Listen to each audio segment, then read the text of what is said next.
99% student को ऐसा लगता है कि बोर्ड एग्जाम के अंदर टीचर उसकी आंसर शीट को हर एक लाइन के एक एक वर्ड को पढ़ते हैं। रियली में ऐसा होता है कि मैं उत्तर पढ़ता हूं, अगर आपने 6 या 7 पॉइंट लिखते हैं तो उसमें से रियलिटी 3 या 4 पॉइंट उससे रिलेटेड पॉइंट होनी चाहिए। पूरा का पूरा सही है, 10 में 10, जबकि ये बहुत हद तक एकदम गलत है। बोर्ड एग्जाम के अंदर कॉपी चेक करने का एक प्रोसीजर होता है, कैसे नंबर देते हैं कोई तरीका तो होगा, बोलो हाँ तरीका तो है, एक स्टेप होता है। अगर आपने उस प्रोसीजर को समझ लिया, उसके अकॉर्डिंग आपने आंसर को लिख लिया तो आपके नंबर कटने की कोई चांस ही नहीं है। तो सो हाय एवरीवन, मेरा नाम है संतोष, मेंटोर ऑफ 1000 ऑफ स्टूडेंट, और आज आप सभी के सामने सबसे बड़ी प्रॉब्लम बोर्ड एग्जाम का सॉल्यूशन लेके आपके सामने आ चुका हूं। अगर इस वीडियो को पूरा देखते हो तो गारंटी से बता देता हूं 10 से 15 नंबर बोर्ड एग्जाम के अंदर इंक्रीज होने वाले हैं। आज मैं आपको सीक्रेट टिप्स बताने वाला हूं कि बोर्ड एग्जाम के अंदर कॉपी चेक कैसे की जाती है। अगर आपको यह पता चल गया कि बोर्ड एग्जाम में कॉपी चेक कैसे होती है, आपको यह पता चल गया कि बोर्ड एग्जाम में अच्छे मार्क्स लाने के लिए आंसर को आपको लिखना कैसे होता है, सारी चीजें आपके लिए लेकर आया हूँ। इस वीडियो को बनाने के लिए हमने कई टीचर से बात करी जो कि CBSE board, IC board, India के जितने भी बोर्ड्स हैं उनके अंदर कॉपीज को चेक करते हैं। जब उनसे मिला तो मैंने उनसे कुछ सवाल पूछे और उन सवाल को मैं यहाँ पर लिख कर भी लेकर आया हूँ। पहला सवाल मैंने उनसे पूछा,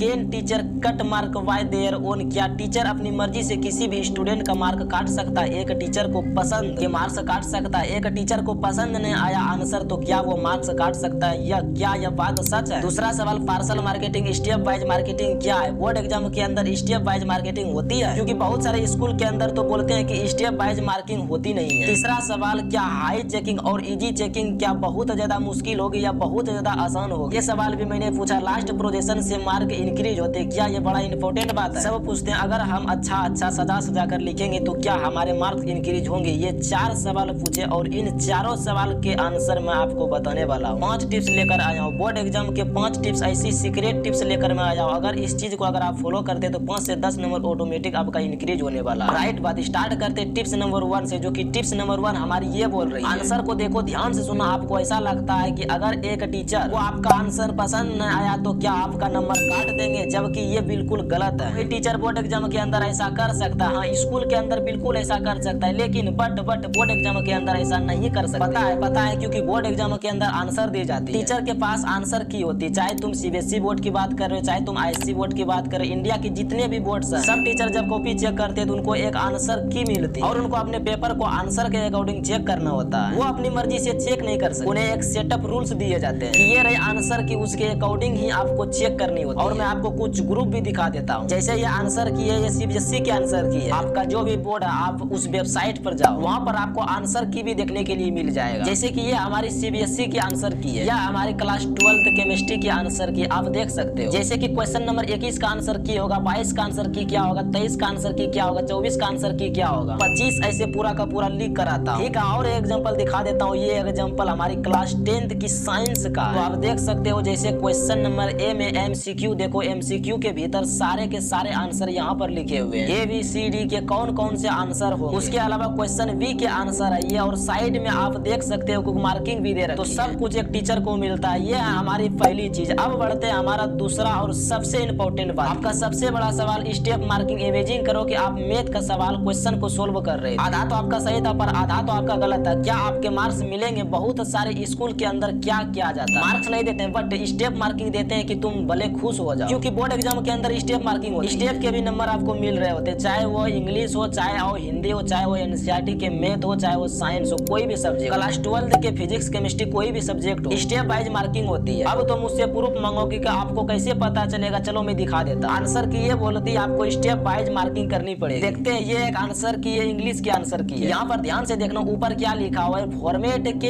1 नंबर, कमेंट के 2 नंबर और ऑर्गेनाइजेशन ऑफ इंडिया और इक्वेशन ये 1 नंबर। मतलब ये सब किसका, ये एक राइटिंग का सवाल है। जैसे कि आपको पता होगा टीचर को बोला जाता है कि अगर एक स्टूडेंट सिर्फ फॉर्मेट यही लिख करके आता है कि उसको 1 नंबर तो देना ही पड़ेगा, लिखा हुआ है। इसके अलावा अगर स्टूडेंट अच्छा आंसर को लिखता है तो उसको नंबर देना ही पड़ेगा।